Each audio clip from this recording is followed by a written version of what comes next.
All right, Shalom, Akim, Shalom, Shalom. All right, this is your brother Zakar Ya'ala, branched out here in Williamsport, Pennsylvania, coming with another lesson through the Spirit. Lord willing, this be edifying to the Lord's elect.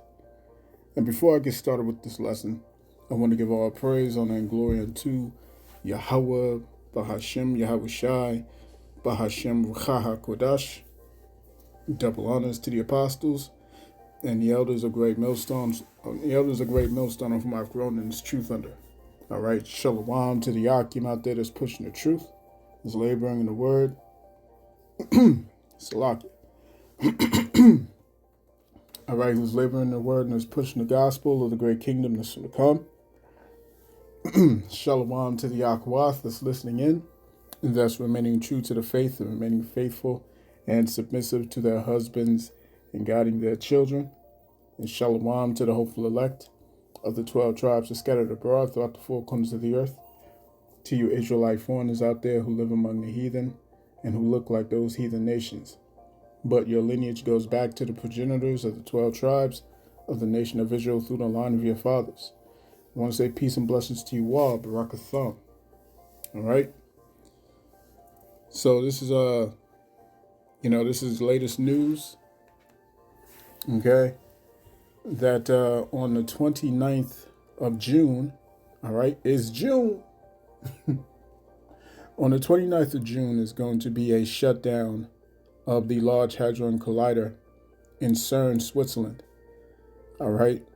And they're going to be shutting this thing down for a number of years.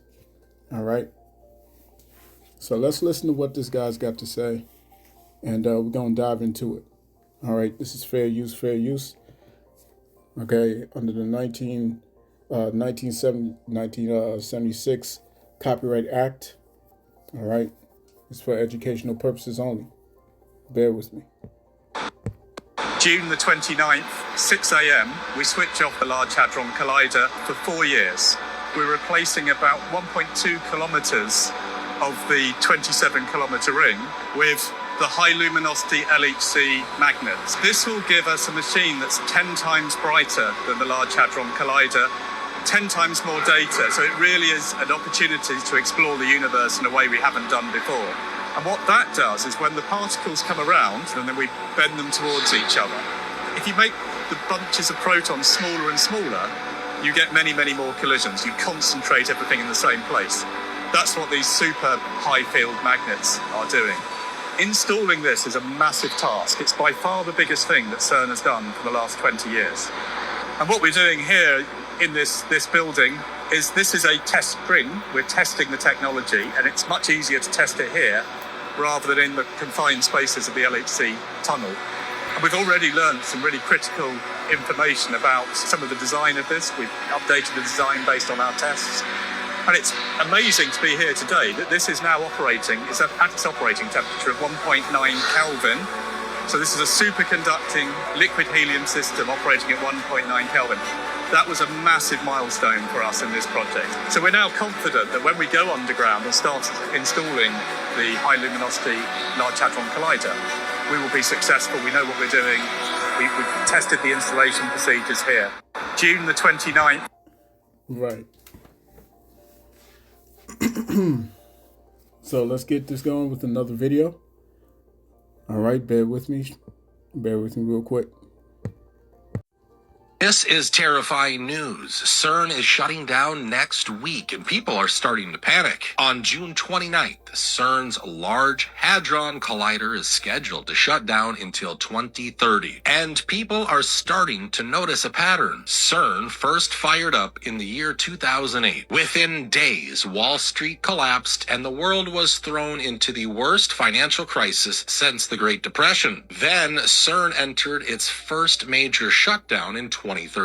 Within 24 hours, a massive meteor exploded over Russia in one of the most powerful impacts in modern history. Then, Cern entered its second long shutdown from 2018 to 2022. And what happened during that window? A global pandemic, worldwide lockdowns, supply chain chaos, economic meltdown, political unrest, and a world that never went back to normal. Now CERN is shutting down again, this time until 2030, as AI explodes, as wars escalate, as governments push digital IDs, as America approaches its 250th birthday, and as CERN prepares an even bigger collider for the future. Maybe it's all coincidence, but how many coincidences before it becomes a pattern? What do you think happens over the next 4 years while CERN is offline? Right. So let's get this going in the book of Psalms, chapter 64. All right, let's start at the top. Psalm 64 and 1, it says, "Hear my voice, O power, in my prayer. Preserve my life from fear of the enemy. Hide me from the secret counsel of the wicked, from the insurrection of the workers of iniquity, who whet their tongue like a sword and bend their bows to shoot their arrows, even bitter words, that they may shoot in secret at the perfect. Suddenly do they shoot at him and fear not. They encourage themselves in an evil matter. They commune of laying snares privily. They say, who shall see them? They search out iniquities. They accomplish a diligent search. Both the inward thought of every one of them and the heart is deep." This is what we're dealing with, man. All right. And this is what the prophets have been telling you. All right.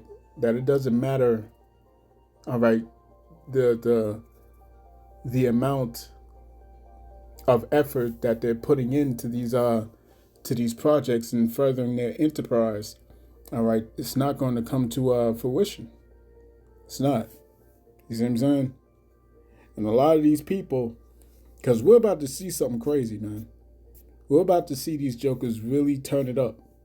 All right. And the Lord is doing this on the left-hand side, man.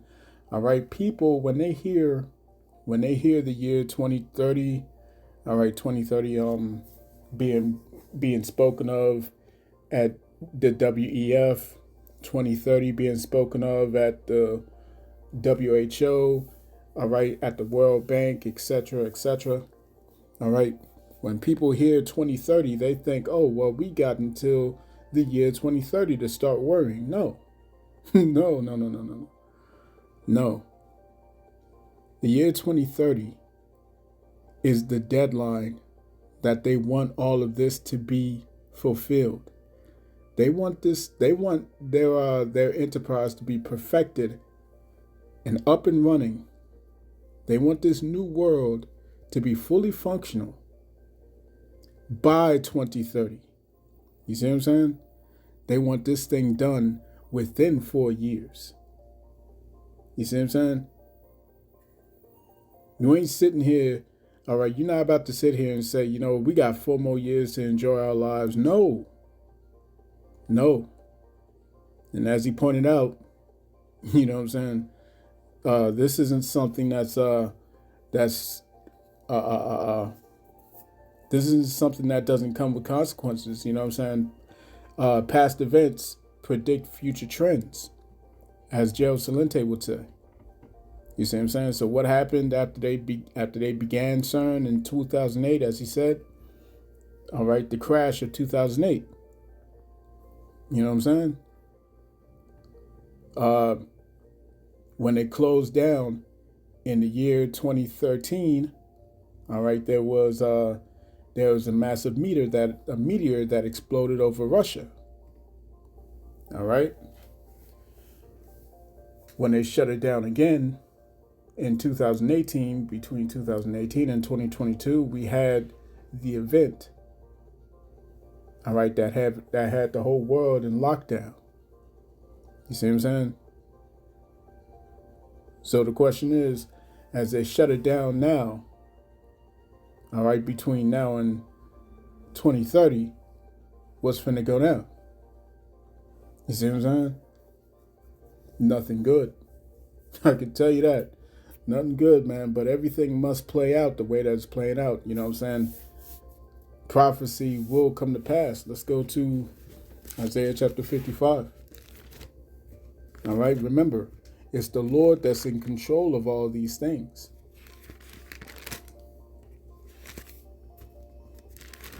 All right, this is Isaiah chapter 55.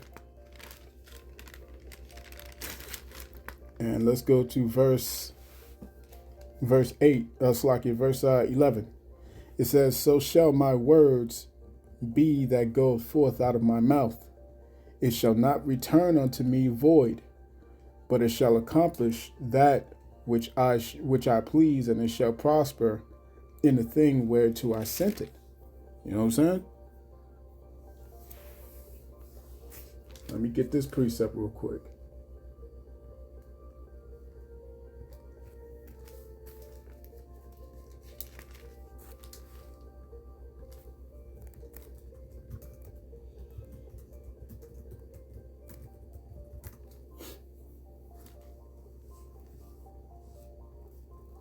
Right, so let's go to the book of let's go to the book of 2nd Esdras chapter 4 and verse 37. It reads, "By measure hath he measured the times, and by number hath he numbered the times. And he doth not move nor stir them until the said measure be fulfilled." Okay? Everything is flowing the way that it's supposed to be going. You know what I'm saying? He does not move these things. He doesn't stir these things until the said measure be fulfilled. We're going from glory to glory. You see what I'm saying? So what's been going on for the past how many years, since 2008? All right, when the apostles came on the scene, you know what I'm saying, on YouTube in 2007. All right, jumping into 2008 into here, you know what I'm saying, where we at now. There's been a big explosion of the truth, man. The truth has gone out. As a matter of fact, let me get that. The truth has sprung forth, man. Let's go first to the book of Daniel.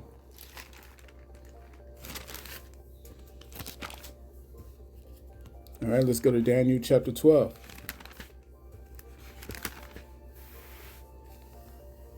And let's go to verse 4. It reads, "But thou, O Daniel, shut up the words and seal the book, even to the time of the end. Many shall run to and fro, and knowledge shall be increased." You see what I'm saying? Knowledge has been increased, man. The words of the Lord, all right, has gone forth through his prophets. You know what I'm saying? And now there's no more cloak for anyone's sins. So he's about to allow these devils to let loose very soon. This is Matthew chapter 24, verse 14. "And this gospel of the kingdom shall be preached in all the world for a witness unto all nations, and then shall the end come." So the word is going forth. Everyone knows of the Hebrew Israelites. Everyone knows, all right, that these Amalekites are not the children of Israel. You see what I'm saying? That they are indeed Edomites of the tribe of Amalek. All right, of the house of Edom. You see what I'm saying? They done sent forth Vocab alone. Vocab can't get any leeway. You know what I'm saying? He can't get any edge in. You see what I'm saying? None of these agents, none of these spies have put a damper in this truth, man. All right? It continues to go forth. The elect have been sealed, man. So now judgment is coming. Right? So then shall the end come. The end is coming, man. And this is what Yahushua warned of. Matthew 24 and verse 21. "For then shall be great tribulation, such as was not since the beginning of the world to this time, no, nor ever shall be. And except those days should be shortened, there should no flesh be saved. But for the elect's sake, those days shall be shortened." And we can clearly see it, man. Even these scientists, all right, are letting it be known that the days are going by faster. You see what I'm saying? The years are going by faster.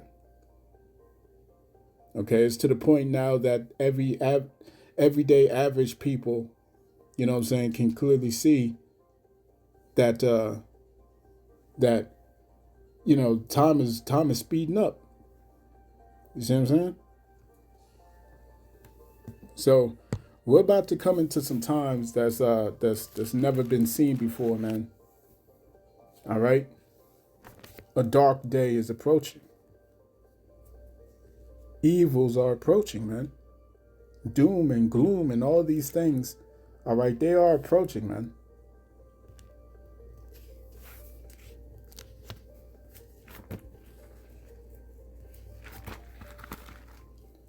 Right? Let's go to, let's see.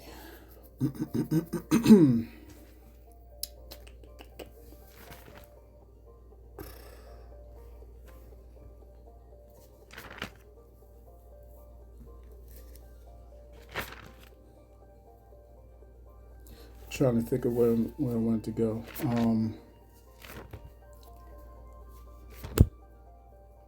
Leave.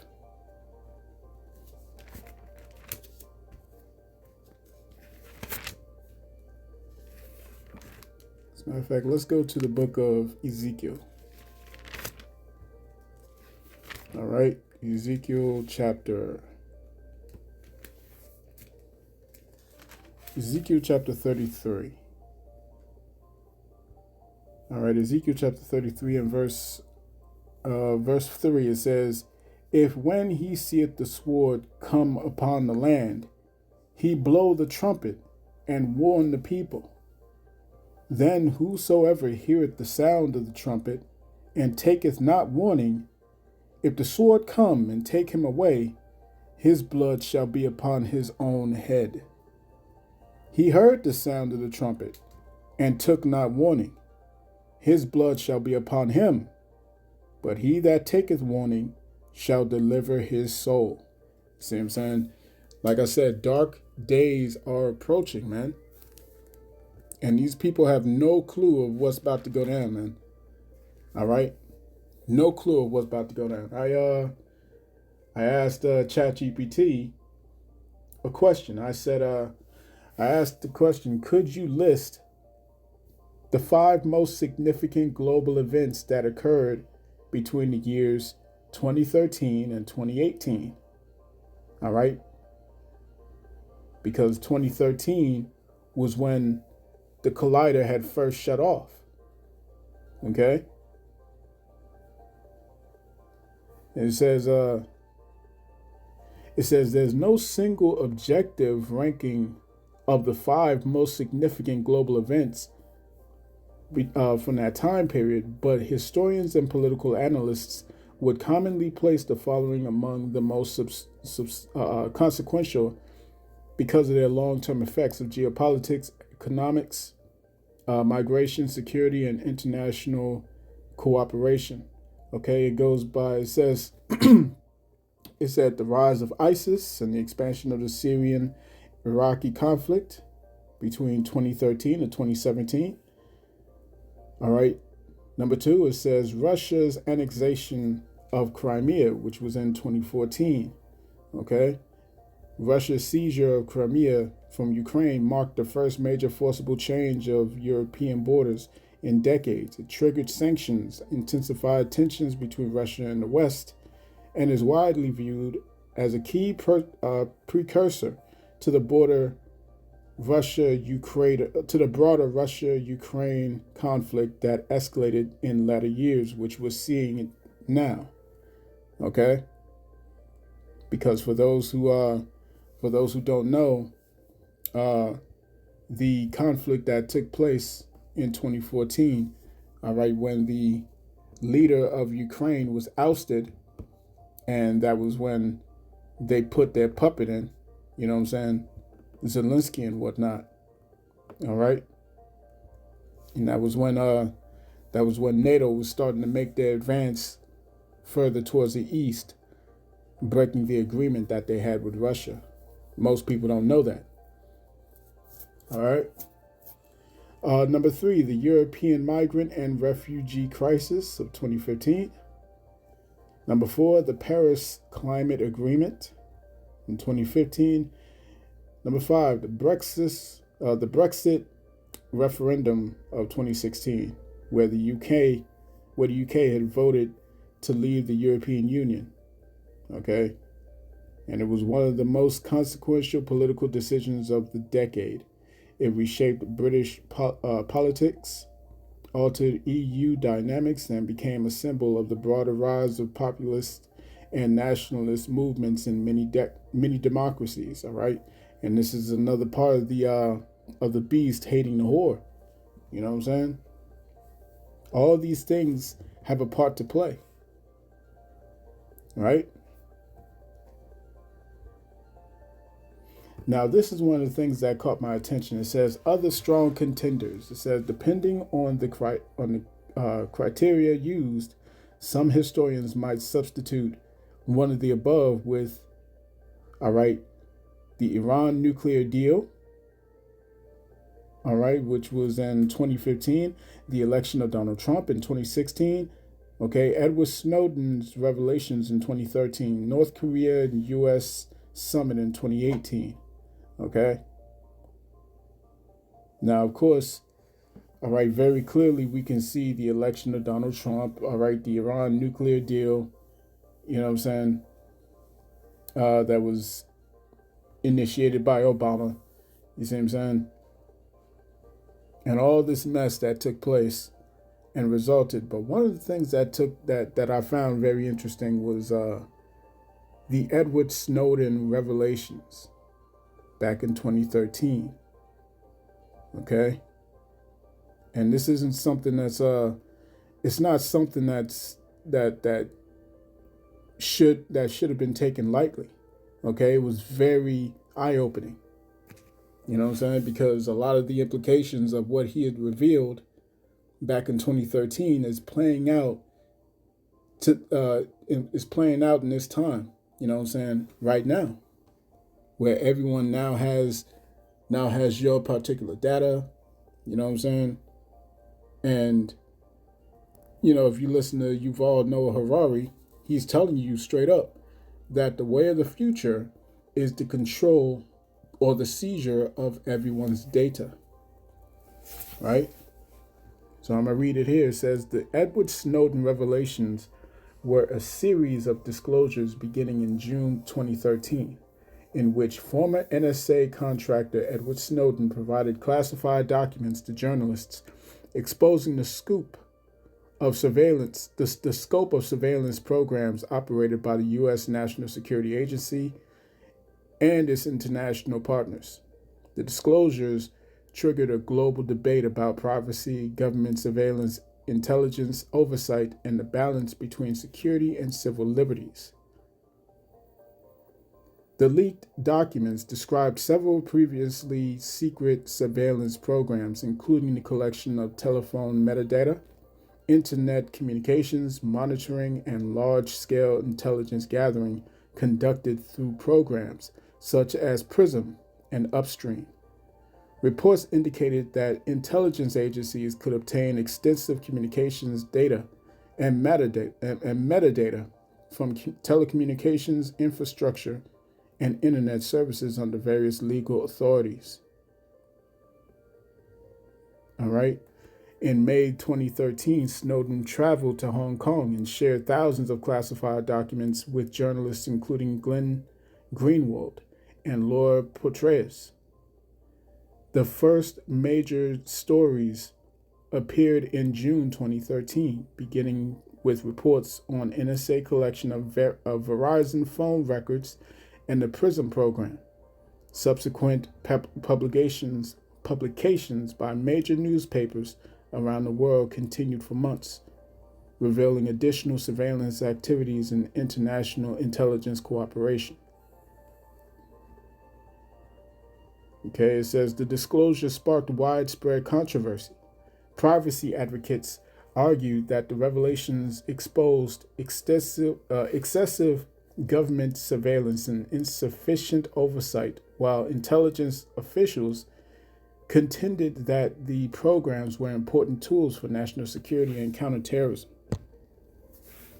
The debate extended across legislatures, courts, technology companies, and international governments, leading to reviews of surveillance authorities and transparency practices. Okay? And this was back in 2013. So, of course, all right, during the time of Bush and Obama, you see what I'm saying? So that's under the scope of both Republican and Democrat. You see what I'm saying? Which is why we told you there is no left or right. Okay? I always refer back to the movie Shooter with Mark Wahlberg, where the senator had told him at the end, all right, that there are no sides. There are no sides, man. There's no sides, son. There's no Sunnis, no Shiites. There's no Democrats, no Republicans. There's only the haves and the have-nots. You see what I'm saying? And we're seeing these things where the public are now witnessing the truth. All right? Consequences. Snowden was charged by U.S. authorities with offenses including espionage-related violations and theft of government property. He ultimately remained outside the United States while the disclosures contributed to legal challenges, policy reforms, increased use of encryption technologies, and ongoing discussions about digital privacy rights. The revelations remain one of the most consequential intelligence leaks in the 21st century. The Snowden disclosures are widely regarded as a landmark event in the history of digital privacy. They brought previously classified surveillance practices into public view, influenced court cases and legislation in multiple countries, and reshaped public understanding of how governments and technology infrastructure can collect and analyze communications data. Okay? And we're about to see the completion of all that data that was collected. We're going to see that. Okay? Throughout these years, they have been making a digital profile of you and me. They know they know what we like. They know what we don't like. They know what we're interested in. They know what we take part in. You see what I'm saying? They know us. You see what I'm saying? Now, all they need is to finish this process by having that particular device being etched within you, either it be in your hand or in your head. This subdermal device is going to complete the process. You see what I'm saying? All of this culminates into this final move. You see what I'm saying?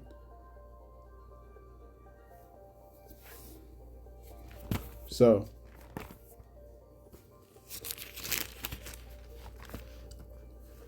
let's go to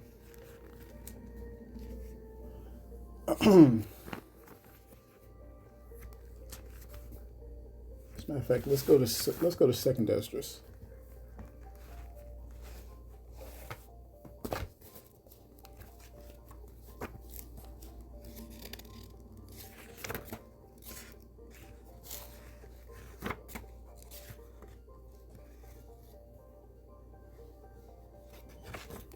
All right, this is second Esdras chapter 7 and verse 42. It says, "He answered me and said, This present life is not the end, where much glory doth abide.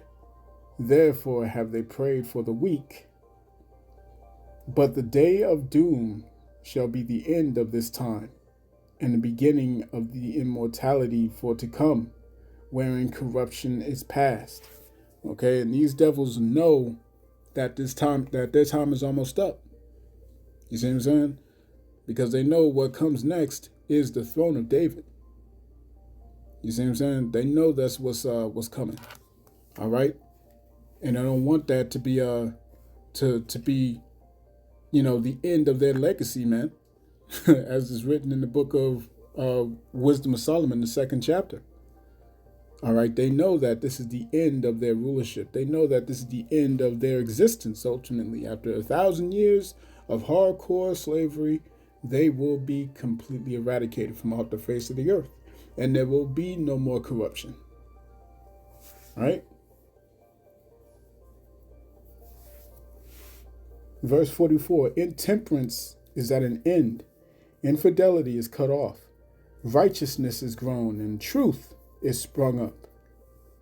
Then shall no man be able to save him that is destroyed, nor to oppress him that hath gotten the victory. And these devils are about to experience, okay, the changing of rulership. And they are going to go from this lofty position of having control over the entire world and its inhabitants to being at the lowest of the low, to finally knowing what it feels like to be in our position. We, the Israelites, so-called Negroes, Latinos, Native Indians, and them speckled birds that's been scattered across the entire world, they're going to know what it feels like. And then they're going to finally be put out of their misery. You see?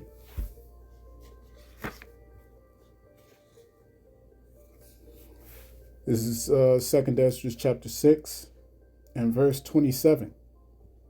It reads, for evil shall be put out, and deceit shall be quenched. As for faith, it shall flourish. Corruption shall be overcome, and the truth, which hath been so long without fruit, shall be declared. See? So, you can prepare whatever you got coming, Esau, man, but it ain't gonna do nothing. Ain't gonna do nothing. All right? You're not gonna get your chance to have control, all right, and all this stuff in the year 2030, because by the time the 2030 rolls around, they want your ass to be a fucking cyborg. That's what they want. They want you niggas to be cyborgs, all right, for the whole 95% of the planet to be eradicated, for 500 million people to be left breathing and subjected under their new world system. That's what they want by 2030. You see what I'm saying? That's what they want by 2030. So you best believe that there's going to be a major event, if not multiple, that's going to completely and utterly shake this world to its very core. You see what I'm saying? And they're going to use these events to usher the world into this system. You see what I'm saying? So, like I got in the book of the book of Ezekiel, okay, the warning is gone out. Those who don't take heed, your blood is on your own hands. So I'm gonna cut that there. I pray this lesson was edifying to the elect of the nation of Israel. This has been your brother Zakaria Allah, branched out here in Williamsport, Pennsylvania. In closing, I want to give all praise, honor, and glory unto Yahweh, Bahashim, Yahushai, Bahashim, Wakaha Kodash. Double honors to the apostles and the elders of Great Millstone who rule well and who teach well. Peace and blessings to the hopeful elect. Shalom.